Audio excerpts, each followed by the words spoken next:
ఆయన ఇన్ని చదువుకున్నవాడై ఆయన గొప్పతనం ఏమిటంటే భగవంతుడి గురించి చెప్పేవాడొచ్చాడు అంటే చేతులొగ్గి నమస్కరించి అయ్యా మీరు చెప్పండి అని ఉన్నతమైన ఆసనం మీద కూర్చోపెట్టి తాను కూర్చుని పరమ ప్రీతితో పరమ భక్తితో పరమ గౌరవంతో అడిగి తెలుసుకుంటాడు.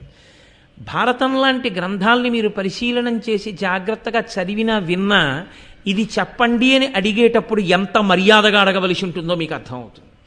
ఆ భారతాన్ని సరిగ్గా చదవకపోతే సంస్కారంలో దోషం ఉంటే ఎప్పుడు ఏది ఎలా అడగాలో కూడా తెలియని పరిస్థితి వస్తుంది. కాబట్టి నైమిషారణ్యం అనేటటువంటి పుణ్యక్షేత్రంలో శౌనకుడు అనేటటువంటి పరమ మౌని ప్రతిరోజు 11,000 మందికి అన్నదానం చేశాడు మహానుభావుడు. భోజనం పెట్టి వేదవేదాంగములను శ్రవణం చేయించేవాడు.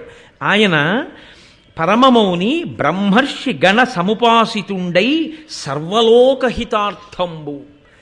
ఆయన ఇన్ని చదువుకున్నవాడు, పరమ మౌని అయినవాడు, చుట్టూ బ్రహ్మర్షులతో కూడి ఉన్నటువంటి వాడు. ఆయన చేస్తున్నదేమిటి అంటే 12 సంవత్సరములు కొనసాగేటటువంటి సత్రయాగాన్ని చేస్తున్నట్టు. యాగములు అనేకమైనటువంటి యాగములు ఉంటాయి. మళ్ళీ ఇందులో సత్రయాగము అని ఒక యాగం. ఈ సత్రయాగం చాలా గమ్మత్తుగా ఉంటుంది. బ్రాహ్మణుణ్ణి దానం పట్టమని చెప్పింది శాస్త్రం. ఏమి బ్రాహ్మణుడే ఎందుకు దానం పుచ్చుకోవడం అంటే ఇచ్చిన పంచెల చాపల్లా తాను కట్టేసుకోకూడదు. పంచెల చాపులు పుచ్చుకుంటే ఒక 5 or 6 తాను కట్టుకోవడానికి ఉంచుకుని మిగిలిన పంచెల చాపులు తీసుకెళ్ళి వేరే ఉంచాలి. ఉంచి దేవాలయంలో శారదా నవరాత్రులు అవుతున్నాయండి అన్నారనుకోండి, దీక్షావస్త్రాలుగా కట్టుకోండి అని ఋత్విక్కులకి తీసుకొచ్చి ఓ 10 or 15 పంచెల చాపులు ఇచ్చేసేయాలి.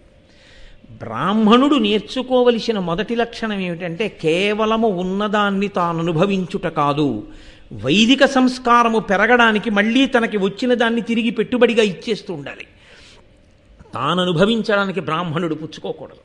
అందుకే బ్రాహ్మణుడి జీవితము అంత నిరాడంబరంగా ఉండాలి అని శాస్త్రాలు చెప్పడానికి కారణం అదే. కాబట్టి సత్రయాగము అన్న మాటకు అర్థం ఏంటంటే దానికి యజమానులు ఉండరు. యజమాని ఉంటాడు, చేయించేవారు ఉంటారు యాగాన్ని. యజమాని అంటే కోరిక ఆయనది, ఆయన కొరకు యాగం జరుగుతుంది.